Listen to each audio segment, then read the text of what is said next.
hier soir une entrevue qui a passé à Radio-Canada et qui m'a un petit peu enlevé les mots de la bouche. Et puis, je me suis dit que ce serait intéressant peut-être de commencer par ce petit 4 minutes d'entrevue.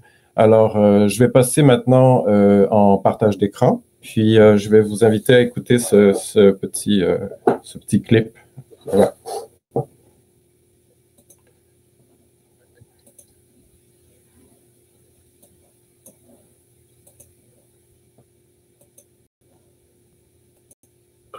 Jusqu'à maintenant pour traiter la maladie. Est-ce que tout le monde entend bien? Oui. Parfait. Et le bamlanivimab. Désolé, je dois revenir en arrière. C'est aussi l'affaire du gouvernement de la pandémie, c'est l'affaire de chaque province, mais c'est aussi l'affaire du gouvernement fédéral. En Atlantique, des scientifiques contestent la stratégie d'Ottawa concernant le développement de notre arsenal médical, si je puis dire, contre la COVID-19. 75 médicaments contre la COVID ont été approuvés par Santé Canada pour des essais cliniques, mais seulement 2 sont autorisés jusqu'à maintenant pour traiter la maladie, le remdesivir et le bamlanivimab. Voilà, c'est ça, je l'ai bien vu. Bamlanivimab. Notre journaliste Nicolas Steinbach nous a préparé le reportage que voici. Le docteur Oufar Sekavat et son équipe travaillent depuis les premières semaines de la pandémie sur une version reformulée du Dapsone, un médicament utilisé entre autres pour prévenir la malaria. C'est le but de ce genre de projet, c'est de pouvoir sauver des vies. Le docteur Sekavat et son équipe font leur devoir, envoient du brevet, mis au point d'un protocole préliminaire avec l'Institut de recherche du Centre universitaire de santé McGill. Ils reçoivent les approbations de Santé Canada pour des essais cliniques, mais ce n'est pas suffisant. Jean Bourbeau, pneumologue et chercheur principal à Pulmonaire. Si on n'a pas de réponse de financement à un projet de cette envergure-là, de cette qualité-là, bien, oui, je pense qu'on a un problème à l'heure actuelle et on n'a pas appris de nos erreurs. L'entreprise n'a que 2,5 millions de dollars en banque. Cependant, pour des études cliniques de cette envergure, le budget plancher est de 10 millions de dollars. Et à ce jour, les agences fédérales n'ont pas retenu le projet pour du financement. Il n'y a pas vraiment non plus de stratégies prioritaires qui ont été mises en place.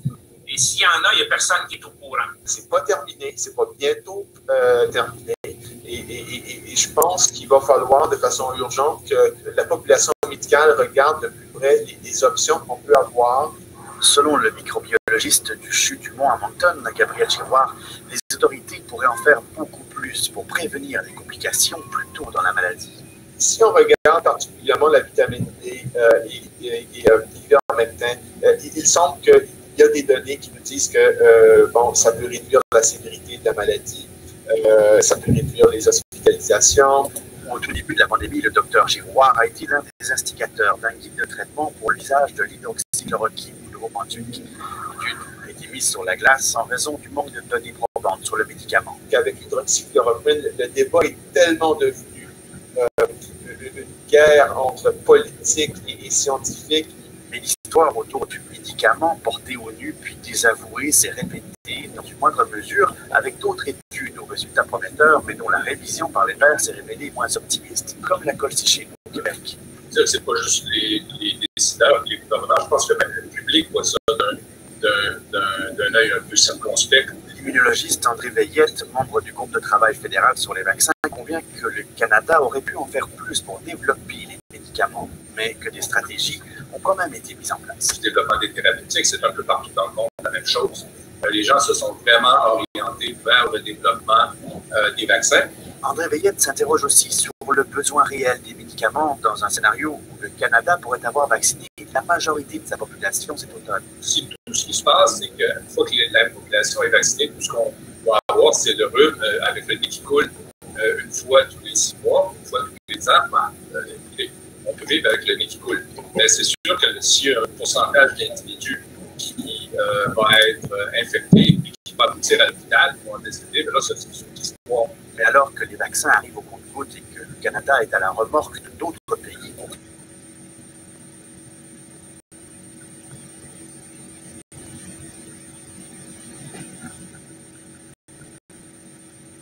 est-ce qu'on pourrait parler un peu plus fort? De l'extérieur. Est-ce qu'on pourrait parler un peu plus fort?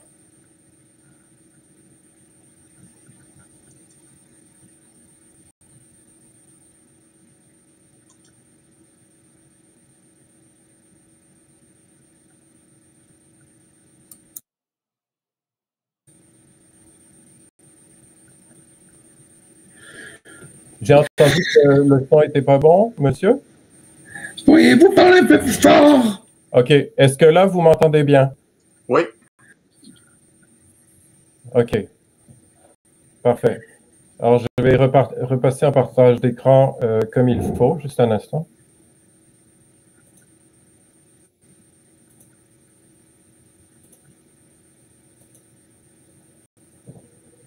Voici. Alors, je reconnais que c'est un passage qui a été quand même assez long, mais je pense que ça a débroussaillé pas mal de choses ça va me permettre d'avancer de façon peut-être un peu plus rondement dans la présentation.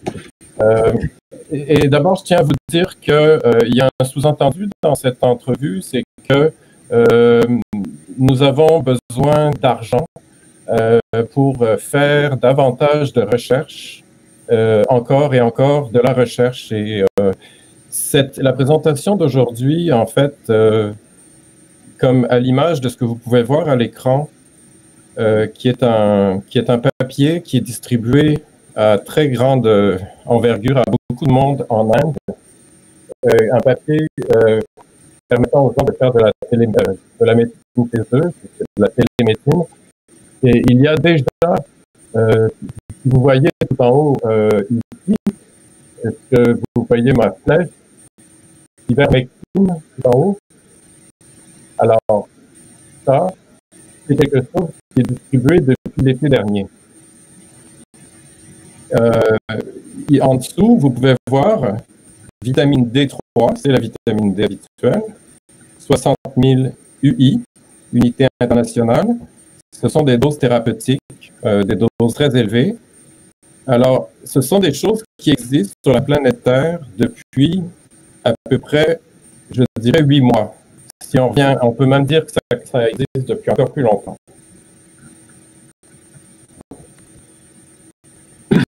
Alors, je voudrais faire un retour rapide sur la présentation de Nancy Delagrave la semaine dernière. D'abord, je dois dire que j'ai été extrêmement impressionné par la présentation parce qu'elle montrait à quel point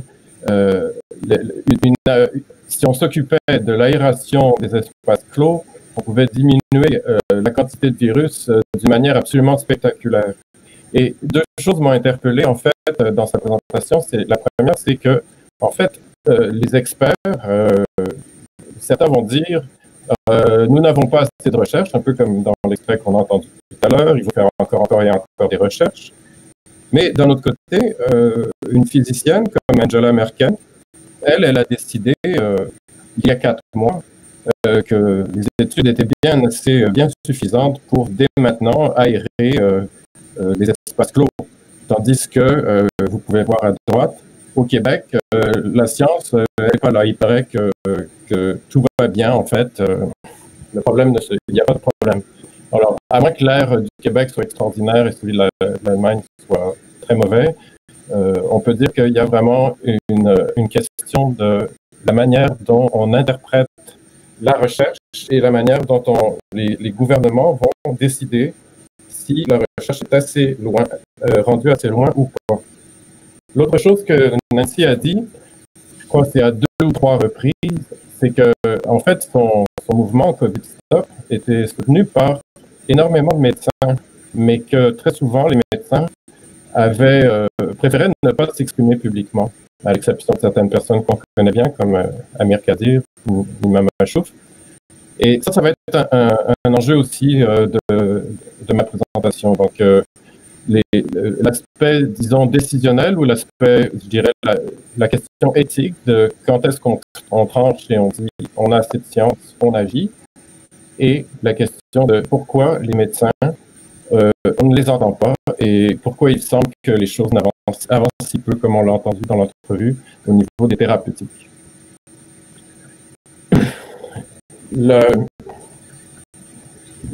L'état actuel du débat, comme on l'entendait dans l'entrevue, est assez, comment dirais-je,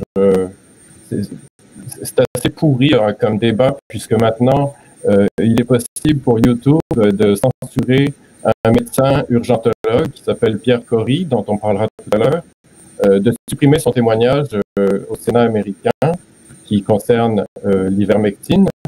Il est également possible pour Twitter de censurer le ministère de la Santé du Brésil qui disait, c'est écrit en tout petit dans l'écran, qu'il faut agir vite et traiter rapidement le virus. Je vous rappelle qu'au Québec, le traitement, c'est on boit de l'eau et on prend des AD. Alors, ça donne juste une idée, mais je veux dire, avec la chloroquine, c'est encore pire, évidemment. Et je vous ferai écouter un extrait un petit peu plus tard. Et en fait, on se rend compte que pendant cette année-là, après tant de morts, on se rend compte que l'approche générale était il n'y a rien qu'on peut faire sauf éviter le virus en attendant le vaccin. Or, la présentation que je vais faire aujourd'hui va vous montrer que ce n'était pas le cas.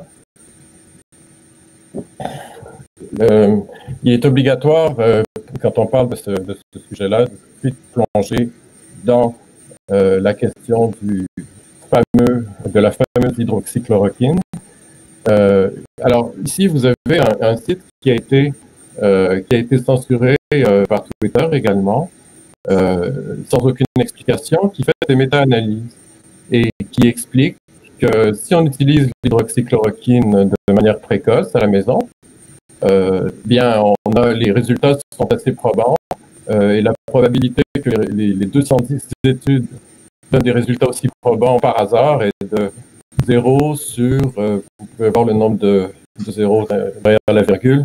Bon, donc ça, c'est un point de vue qu'on peut avoir et certains gouvernements dans le monde et certaines autorités de la santé ont déterminé depuis déjà presque un an que les preuves étaient assez concluantes pour utiliser l'hydroxychloroquine en l'absence d'études peut-être plus, je ne sais pas, mieux financées.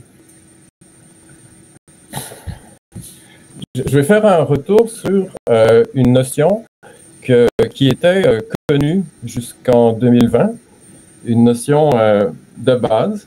Et je vous préviens, je vais vous expliquer des choses de base au début. C'est que si vous avez l'influenza, et vous voulez prendre un antiviral, il faut le prendre. C'est écrit en bas ici, dans les premiers 2 jours d'une infection virale. Après, c'est trop tard. La question, ce n'est plus avec les antiviraux qu'on va traiter quelqu'un. Et pourtant, les études qu'on a faites se sont très souvent passées dans les hôpitaux après que la personne soit suffisamment malade pour arriver à l'hôpital, pour être à la porte des soins intensifs. Or, on le sait, c'est ça, la réplication virale est une infection ambulatoire. Ça veut dire, en termes simples, le moment où le virus doit être stoppé, c'est le moment où vous êtes à la maison, puis vous commencez à vous sentir pas bien. Et le moment où, s'il y a des tests à disposition assez rapides, c'est les tests. Si vous recevez votre test vous dit oui, effectivement, vous êtes malade. C'est là qu'il faut traiter. C'est pas du tout ce qui a été étudié en général.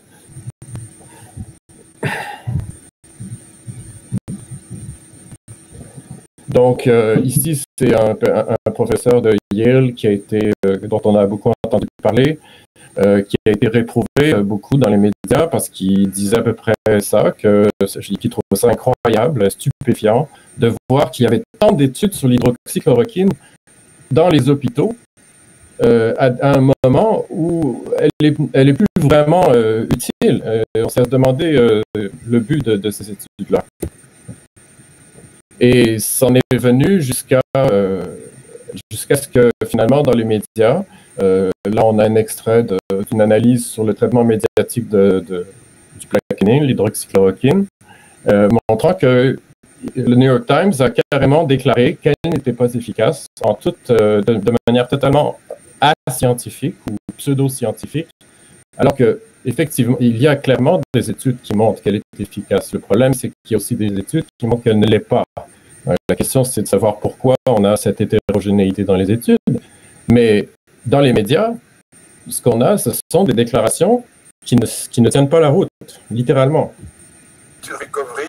Alors, voilà. Maintenant, je vais passer à un autre problème Je vous préviens, toute la question de la chloroquine, je pense qu'il est essentiel de passer par là, mais j'espère pouvoir passer à quelque chose d'autre. Je veux passer à quelque chose d'autre qui donne plus d'espoir ensuite. Mais il est important de mesurer les erreurs qui ont été faites dans le discours public à ce sujet.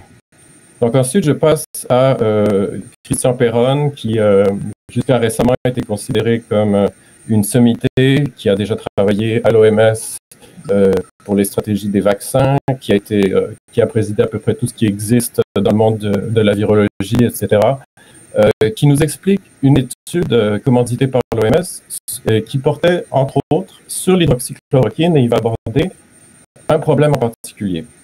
C'était un petit peu époustouflant parce qu'ils ont cité un document de l'OMS pour justifier leur dose. On verra qu'après le document a disparu. Et quand on de recovery, c'était un petit peu époustouflant parce qu'ils ont cité un document de l'OMS pour justifier leur dose. On verra qu'après le document a disparu. Et quand on lit le document de l'OMS original, alors c'est surtout sur la chloroquine, parce que l'hydroxychloroquine, il y avait moins de données. La dose mortelle. Excusez-moi, par charité, je vais vous expliquer tout de suite. Il explique en fait que la dose qui a été employée dans l'étude Recovery était absolument hallucinante, extrêmement élevée. Voilà ce qu'il va nous expliquer. C'est 50 mg kg pour la chloroquine base, 65 mg kg pour le sulfate, 80 mg kg pour le phosphate, donc grosso modo entre 3 et 5 grammes selon le poids. En hydroxychloroquine, il y a moins de données, mais on sait tous, hein, c'était même dans le livre Recettes pour se suicider, c'est ce livre qui a été retiré. Je dirais pas là. Pardon, j'ai pas de Covid.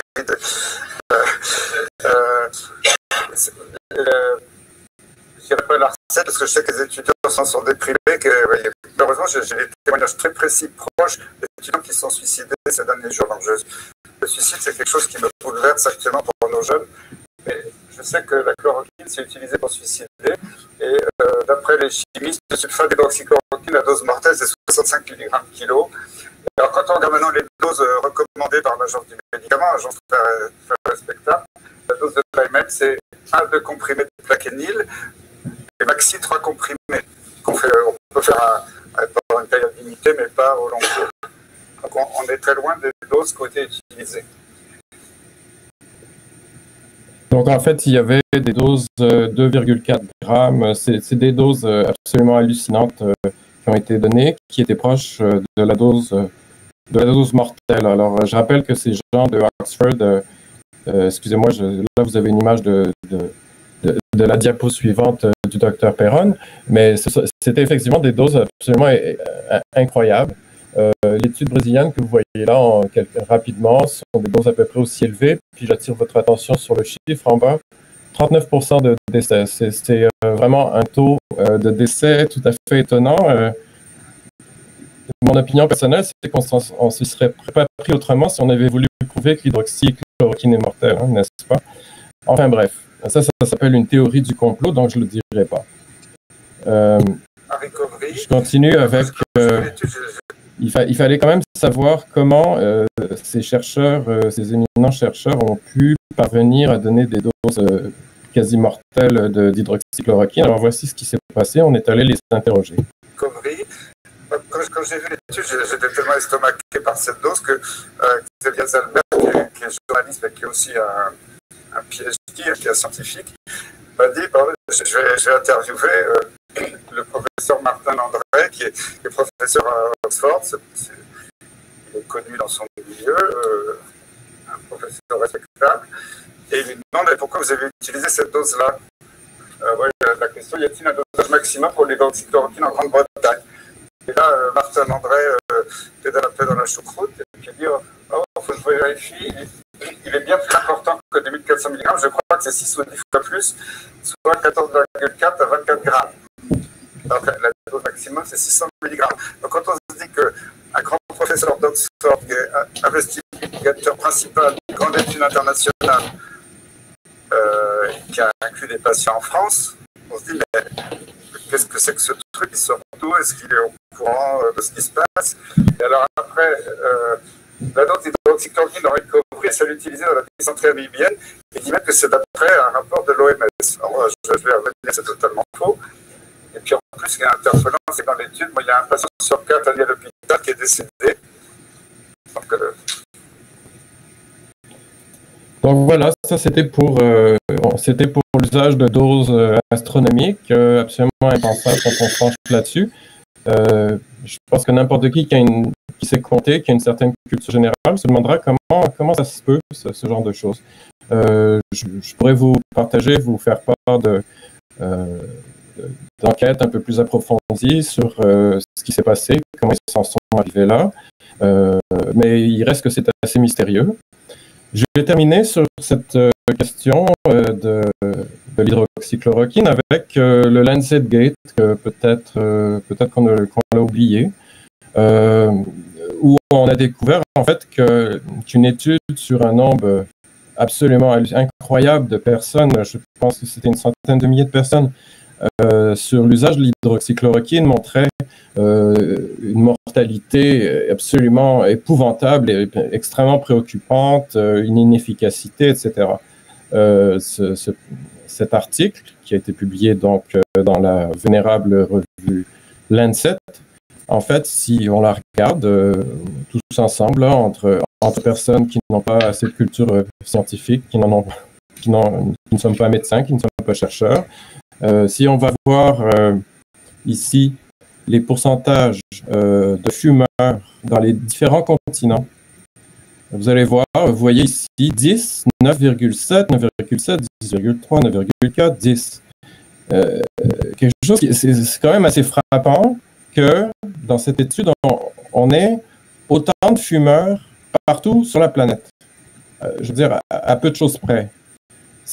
On sait très bien, tout le monde sait que il n'y a pas autant de fumeurs dans les pays, il n'y a pas autant de fumeurs. Il y a plein de facteurs qui peuvent faire en sorte que on n'aura pas des données qui soient aussi concordantes d'un continent à l'autre. En réalité, alors ça ici, tout en haut, c'est une capture d'écran de l'étude, et en dessous ici, ce sont des vraies données, en fait, des vraies données observées. Donc, par exemple, on a vu que 1,3% des personnes hospitalisées pour la COVID étaient fumeurs, ce qui a permis à certains de penser que le tabagisme est protecteur, on a parlé de ça. Mais bon, d'un autre côté, on a d'autres résultats tout à fait différents en France, tout à fait différents en Chine. On fume beaucoup en Chine, je crois. En tout cas, donc, je veux attirer votre attention sur le fait que les évaluateurs, les reviewers, là, comme on dit en français, de France, ils sont passés à côté de ça et ils semblaient être tellement convaincus que l'hydroxychloroquine était inefficace et dangereuse, que les résultats les satisfaisaient et la méthodologie et tout, ils sont passés à côté. Et puis, c'est Twitter, en fait. C'est des gens comme vous et moi, et puis des chercheurs, des gens comme ça, qui sont allés regarder l'étude et qui ont dit non, mais ça ne marche pas du tout, cette histoire-là. Ensuite, des enquêtes ont été faites et ont révélé que l'entreprise responsable de la collecte des données comportait 4 ou 5 personnes. Pour une entreprise d'une telle envergure, c'est déjà assez suspect. Parmi ces personnes-là, il y avait un auteur de science-fiction et une adult content model, donc comment je pourrais vous dire ça, une mannequin érotique peut-être, je ne sais pas. Bref, c'était en fait une complète fabrication, une complète fiction, cette enquête-là.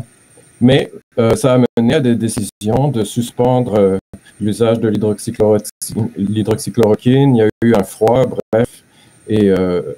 Mais je veux attirer votre attention en fait sur le fait que quand on demande, comme dans l'extrait au tout début, quand on demande davantage de recherche, encore faut-il que la recherche soit interprétée correctement. Et là, on a eu 3 exemples qui montrent que le discours public témoigne d'un manque de sérieux.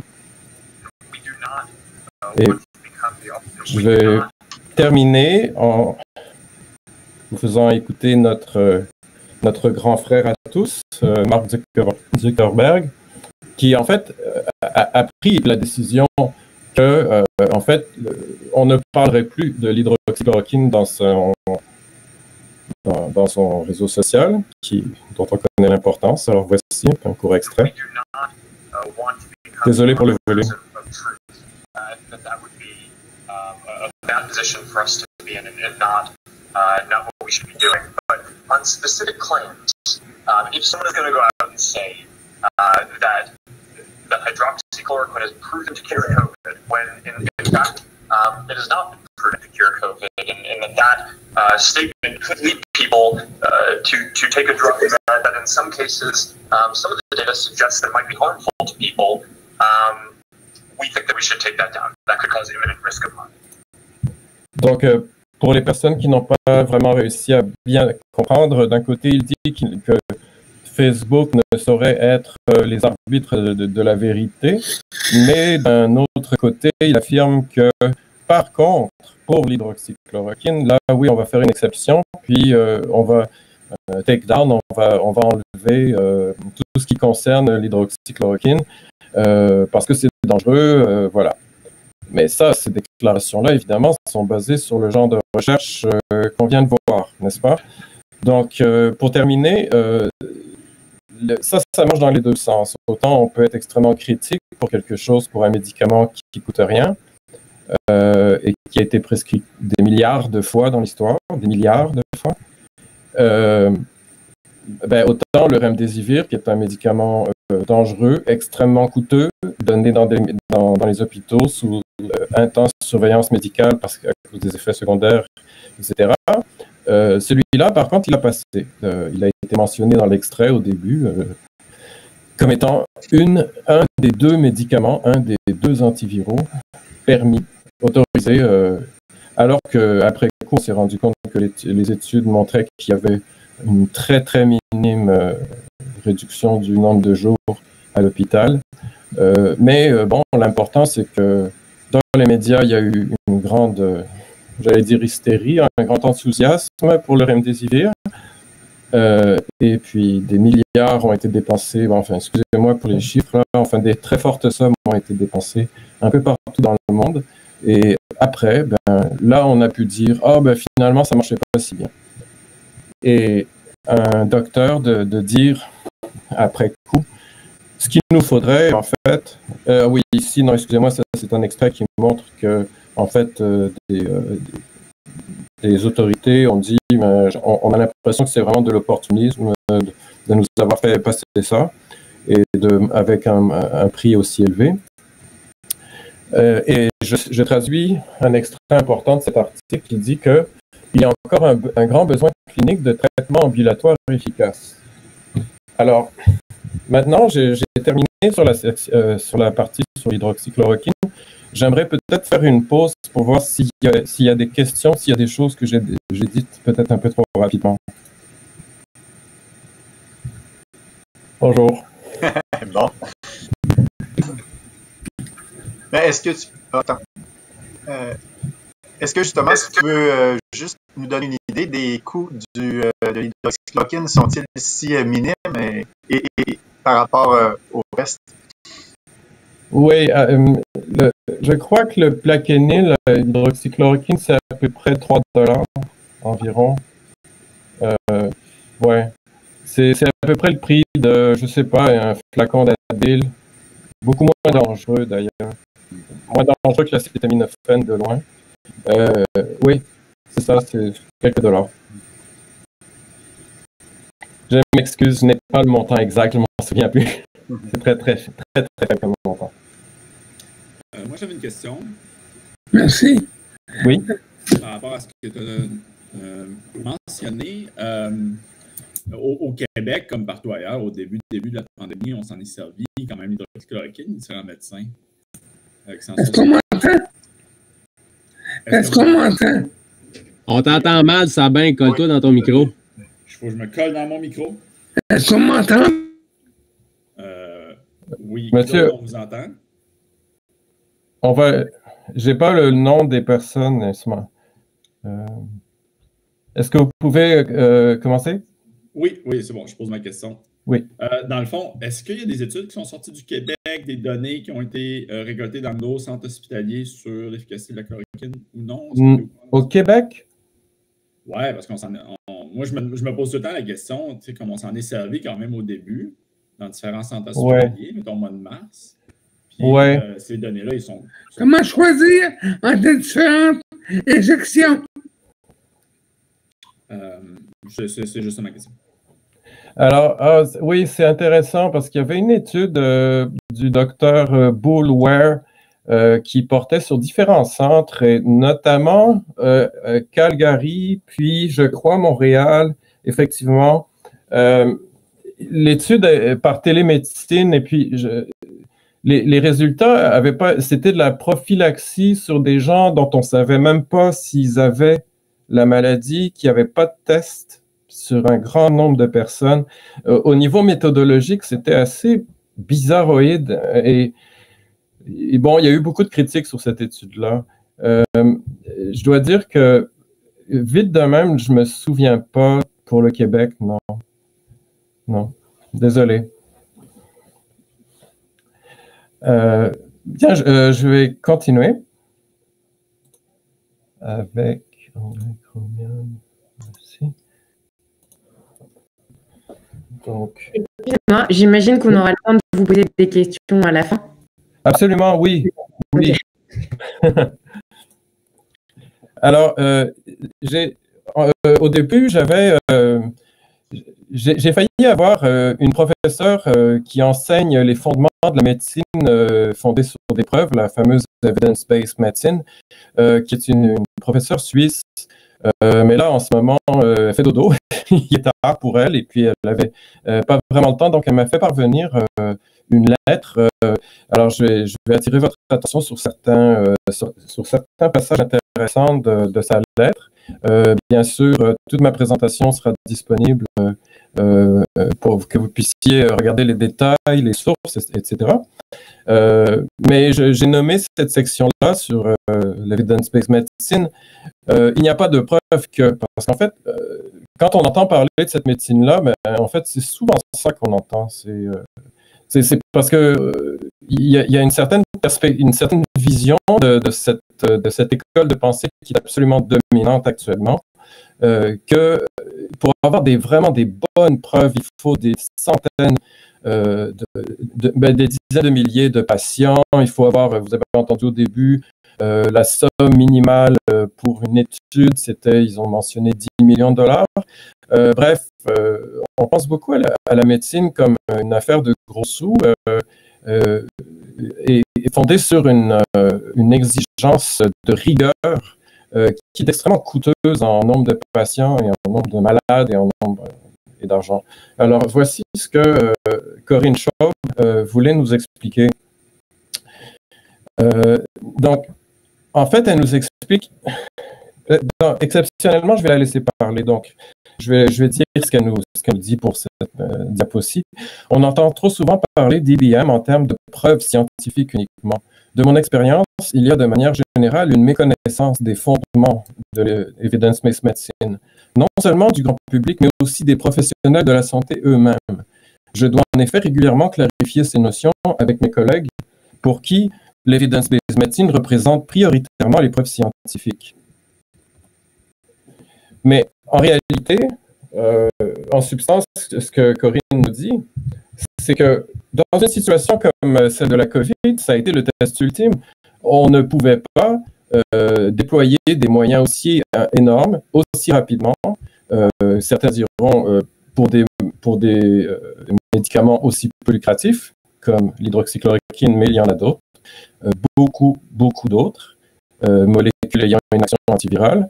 On ne pouvait pas produire des études aussi rapidement. Et la question, c'est qu'est-ce qu'on va faire? On a des médecins, il faut soigner, ils ne peuvent pas rester là, se croiser les doigts, puis dire restez à la maison, buvez de l'eau, prenez des Advil. Et donc, en réalité, les personnes qui ont déclaré on attend les études, on ne peut rien faire, restez chez vous, puis venez à l'hôpital si ça ne va vraiment pas bien, pensaient s'inspirer de l'evidence-based medicine, mais ce n'était pas le cas. Ce n'était pas le cas parce que les fondateurs même de cette école-là avaient bien expliqué que ce n'est pas comme ça qu'on fonctionne. Alors, je vous explique.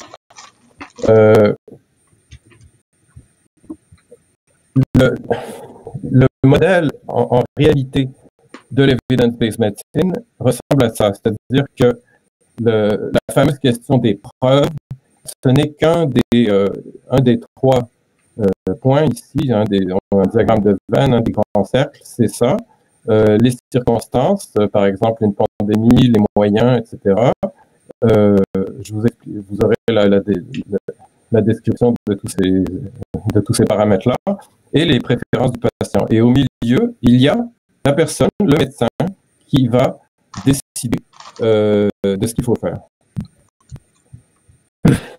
Donc, oui, ici, professeur Chauve nous explique en fait que c'est une version de l'evidence-based medicine qui est revue, mais revue, attention, revue en 2002. Là, ça fait vraiment longtemps que les auteurs, les fondateurs de cette méthode ont replacé le médecin au centre pour prendre des décisions, même lorsqu'on manque de données, comme ça a été le cas en 2020. Ici, vous avez l'étude, vous avez l'article fondateur, c'est-à-dire celui qui a refondé l'evidence-based medicine. À gauche, vous avez le diagramme, en fait, qui représente un peu la situation dans laquelle on s'est un petit peu tous retrouvés. Nous, on est là, les préférences du patient, nous, on aimerait bien avoir ceci, cela. J'ai entendu parler de tel produit, vous ne pourriez pas essayer telle chose. Et puis là, on a un médecin. Et puis là, on a toute la recherche. Sauf que la recherche, là, elle disait qu'on pouvait rien dire. Elle disait, on n'est pas rendu là, on n'a pas encore produit d'études. Alors, finalement, c'était une lutte entre un médecin qui disait, j'ai pas assez de preuves, la recherche qui disait, on avance, attendez, on n'est pas rendu là. Et nous, finalement, on est en infériorité numérique. Et puis, on a strictement rien eu, à part de l'eau et des acétaminophènes.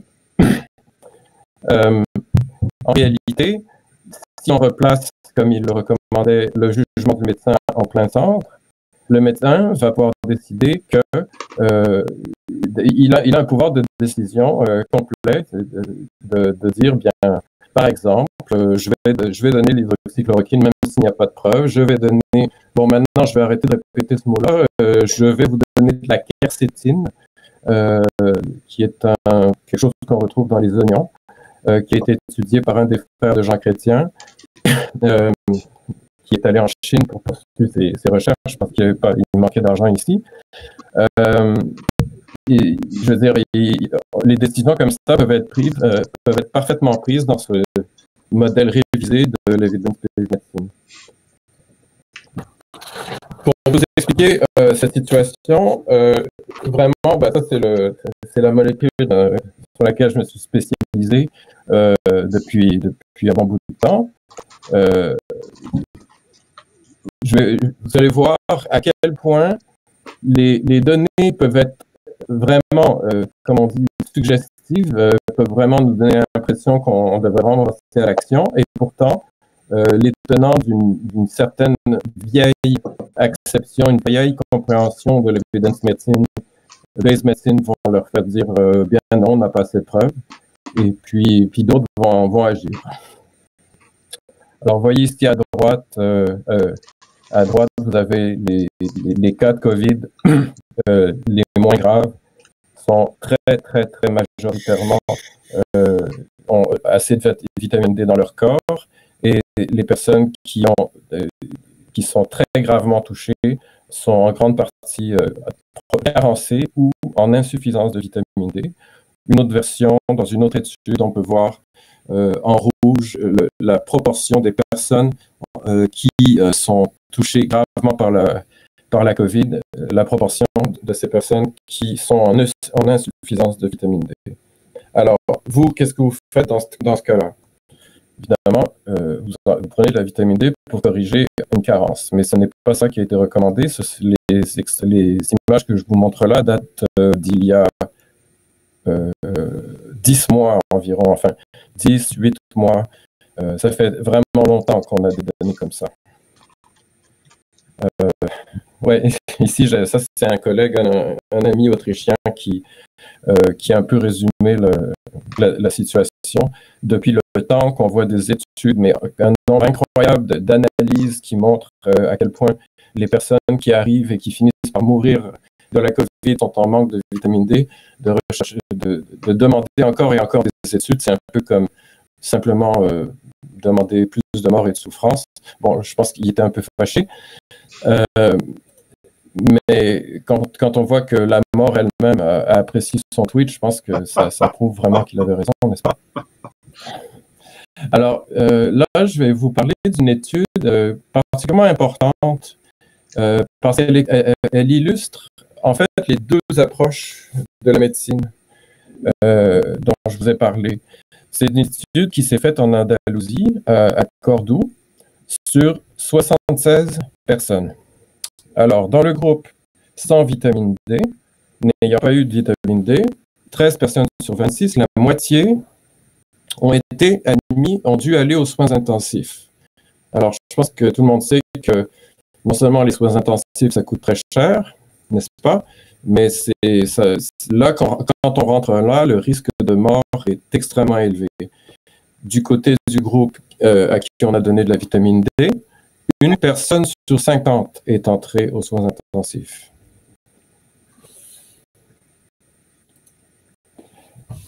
Là, suite à cette étude, à l'automne, en fait, elle a été publiée autour d'août en ligne. On a eu deux types de réponses. Alors, d'un côté, on a eu nos décrypteurs et autres sceptiques professionnels relayés par le scientifique en chef qui nous dit carrément que c'est une rumeur, que l'étude n'est pas assez concluante et ils ont relevé une foule de petits détails.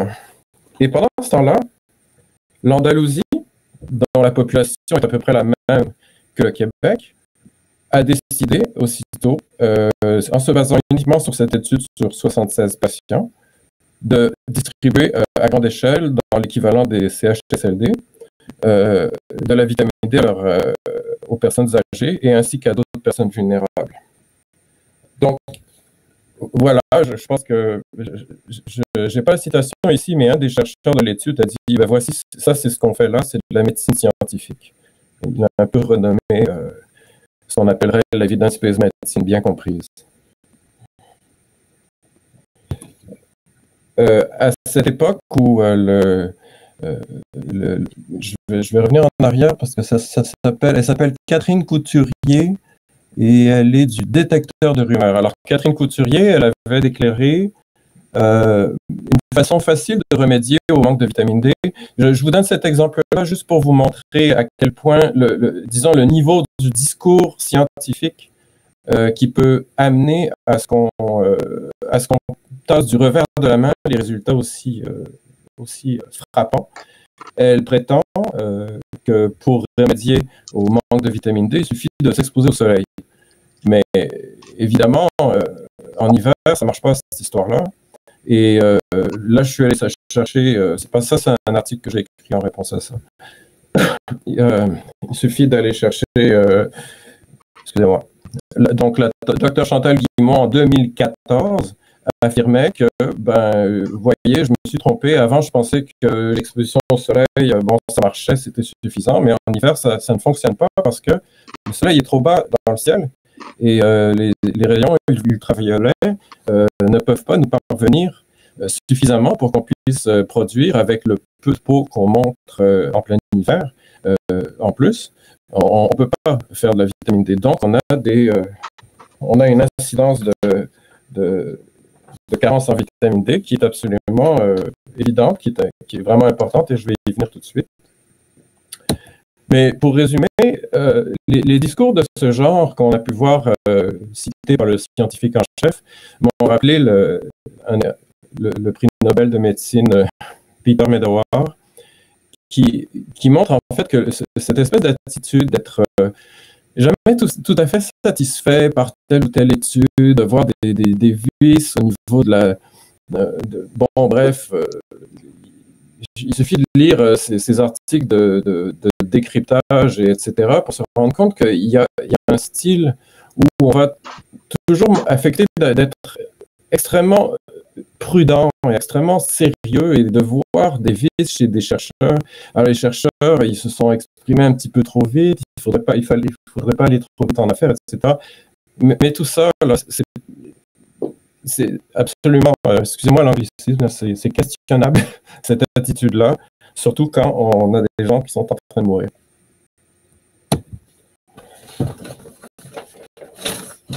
Pour arriver à vous parler de la question de la gravité de la carence en vitamine D, je vais vous parler de quelque chose qui a été une sorte de bonne nouvelle qu'on m'a annoncée, parce que bon, les gens qui me connaissent savent que ça fait pas mal de temps que je claironne à ce sujet. Ils m'ont dit « Hey, il y a une étude au Québec sur la vitamine D, c'est pas formidable, enfin, les gens, ils ont compris. » Et en fait, j'étais absolument atterré, ça m'a déprimé pendant une semaine qu'il y ait une étude là-dessus, parce que je me disais « OK, donc là, ça veut dire qu'on va devoir attendre encore combien de mois avant de traiter une carence qui est présente dans la population? » Et c'est intéressant de voir la déclaration de la docteure Ducharme, qui est responsable de l'étude. Elle dit on ne va pas se lancer là-dessus, il peut y avoir des effets secondaires à prendre la vitamine D, vous savez. Et la phrase suivante, elle dit c'est très sécuritaire. Donc, à un moment donné, elle se contredit en l'espace d'un souffle, elle se contredit sur le caractère nocif de la vitamine D. Et pour cause, elle sait parfaitement qu'en réalité, le manque de vitamine D, il y avait un article dans une revue du consortium Nature qui venait d'être publié justement le 20 janvier 2020, juste avant, qui répétait, parce qu'on le sait depuis un bout de temps, que l'insuffisance en vitamine D touche 37% des Canadiens. Si vous avez la peau foncée, la peau noire, vous avez à peu près 90% de chance de risque de manquer de vitamine D. Si vous êtes une personne âgée, même chose. Et ensuite, on a découvert en fait que à peu près tout ce qui peut prédisposer à une COVID grave, ce sont aussi des choses qui prédisposent à un manque de vitamine D. L'âge, le diabète, le surplus de poids, la pigmentation foncée, et j'en oublie. Donc, en fait, il faut vraiment se rendre compte qu'il y a une relation conflictuelle entre l'industrie de la recherche, l'industrie de l'innovation, n'est-ce pas, et la science fondamentale, la médecine fondamentale, l'évidence. L'évidence, c'est qu'il faut traiter ce problème, et ça fait des décennies qu'on le sait, il faut traiter ce problème, mais devant cette possibilité-là, beaucoup de gens vont réagir en disant il nous faut des millions de dollars pour mener une nouvelle étude et la recherche doit avancer, etc. Alors que la pratique médicale, elle, devrait avancer, devrait prendre acte dès maintenant. Et maintenant, on va évoluer un petit peu plus vers la question justement des médecins eux-mêmes. Je reviens à professeur Schaub, qui me disait en fait que c'est évident pour beaucoup de médecins que la vitamine D pourrait vraiment aider à limiter la gravité, pour éviter les hospitalisations, probablement des décès aussi. Mais quand elle leur a demandé de prendre la parole et de le dire pour que la population sache, ils ont pas osé. Ils n'ont pas osé le faire. Précisément, en grande partie à cause de cette espèce de dictature de la preuve parfaite, si on veut. Alors, très récemment, elle nous faisait remarquer que dans une des revues du Lancet, parce que le Lancet publie aussi des choses bien, il y avait dans l'éditorial, il disait c'est vrai qu'on pourrait attendre, ce serait bien d'avoir des bonnes études bien faites avec plein de monde, mais dans une situation comme la nôtre, il est temps de changer les règles, a slightly different set of rules, et passer à l'action.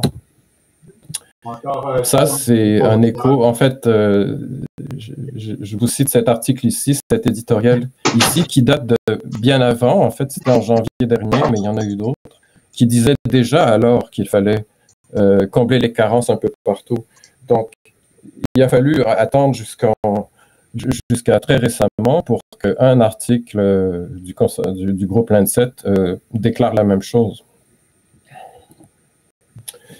Je reviens à la docteure Ducharme qui disait tous les gouvernements qui se sont prononcés sur la question de la supplémentation de vitamine D au-delà de la dose quotidienne recommandée disent ne pas en prendre. Alors voici, la réalité, c'est que, il y a 6 sociétés savantes en France, sociétés de gériatrie, etc. J'en ai plusieurs, il y en a plusieurs, j'ai oublié les noms, qui disent il faut commencer dès maintenant et que tout le monde prenne de la vitamine D, particulièrement évidemment les personnes vulnérables et les personnes contaminées, mais le reste de la population aussi. Ici, on a 200 scientifiques, médecins et sommités. C'est le groupe Vitamin D for All qui disait la même chose il y a déjà pas mal longtemps. Vous avez, là on parle d'une personne du gouvernement américain, le très célèbre Anthony Fauci, qui disait dans une entrevue que c'est bien d'en prendre, c'est une bonne chose. Et il a déclaré dans une autre entrevue qu'il en prenait 6000 unités internationales, ce qui est considéré par certains comme beaucoup, mais en fait c'est juste bien. Pendant ce temps, 71 000 Écossais vont recevoir 4 mois de vitamine D gratuitement. 2,5 millions de personnes en Angleterre reçoivent de la vitamine D gratuitement depuis janvier. Et évidemment, je vous ramène à l'Andalousie qui donne des doses extrêmement élevées, mais attention, des doses extrêmement élevées dans l'unique but de rétablir les concentrations normales depuis novembre dernier. Donc, quand la docteure Ducharme fait un appel à l'autorité comme celui-ci, je pense pas que ça traduit pas la réalité. Et en fait, son essai clinique, malheureusement, aura pour effet de retarder le traitement d'une carence dans la population. Alors, voilà, ça c'est le soleil. Et c'est pour marquer la fin de cette partie d'exemple sur la vitamine D. Maintenant, je vais passer un petit peu plus rapidement sur les autres qui ont été couvertes, qu'on a mentionné depuis très longtemps dans la pandémie, la vitamine C. Alors, dès le début, vous voyez, c'est 1er avril 2020, une autre personne d'un autre groupe de démystificateurs, Valérie Borde, qui est quand même assez connue, qui parle d'une étude qui portait sur des infections respiratoires, mais pas la COVID, parce qu'il était encore trop tôt. Et puis, en fait, en gros, ce qu'elle disait, c'est quoi?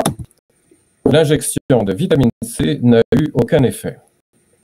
Ça, cet article-là, je l'ai analysé au tout début, et voici la conclusion à laquelle je suis parvenu dans mon petit article ici.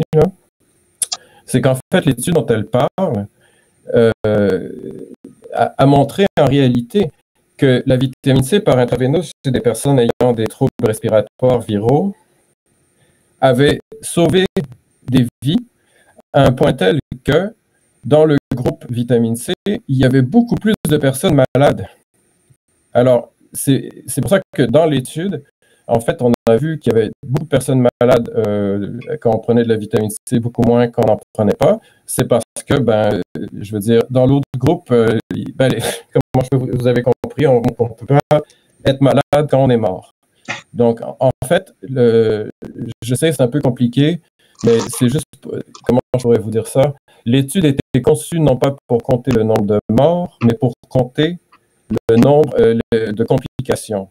Donc, effectivement, si on regarde le pourcentage de complications dans un groupe et dans un autre groupe, ça n'a pas l'air fameux pour la vitamine C.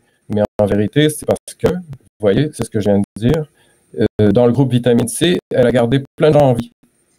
Pas nécessairement en super état, mais dans l'autre groupe, il y a plus de gens qui sont morts sans la vitamine C. Donc, je reviens à ce qu'elle a dit. L'injection de vitamine C n'a eu aucun effet. C'est faux. C'est faux, elle a sauvé des vies. Ça, c'est une petite coupure de journal juste comme ça, récente quand même, décembre 2020, où on dit, oh là là, c'est remarquable, la vitamine C semble avoir provoqué un rétablissement chez cette personne. Évidemment, qu'est-ce que vous pensez qui va arriver? Des gens vont dire qu'il va falloir lancer une nouvelle étude. Je sais qu'il y en a une à Sherbrooke là, qui n'a toujours pas produit ses résultats. Maintenant, je vais passer à une deuxième étude. Après, ce sera terminé pour ça. Une étude qui déclare que la vitamine C et le zinc, parce que le zinc, ça a été aussi une autre chose qui a été mentionnée très fréquemment. La conclusion est le zinc et l'acide ascorbique, la vitamine C, n'affectent pas les symptômes de la COVID. Eh bien, là, écoutons ce que Harry Emila a à nous dire. Lui, Harry Emila, c'est le spécialiste de la vitamine C et du zinc pour le groupe Cochrane. Le groupe Cochrane, un groupe anglais, c'est j'aime bien l'appeler la Mecque de l'evidence-based medicine. C'est le centre mondial, c'est l'endroit où vraiment les belles preuves parfaites sont produites. Et c'est là qu'on entend le plus souvent « there's no evidence, there's not enough evidence that… » Donc, c'est vraiment l'endroit où l'élite des résultats scientifiques sont filtrés et où on parvient à des conclusions. Alors, Harry Emila a analysé l'étude donc l'étude où on entend que aucun effet sur les symptômes de la COVID. Ben lui, il a réanalysé les résultats, puis ce qu'il dit, c'est que le taux de rétablissement avec la vitamine C à 8 grammes est de 71%. Je veux dire, l'effet est absolument remarquable.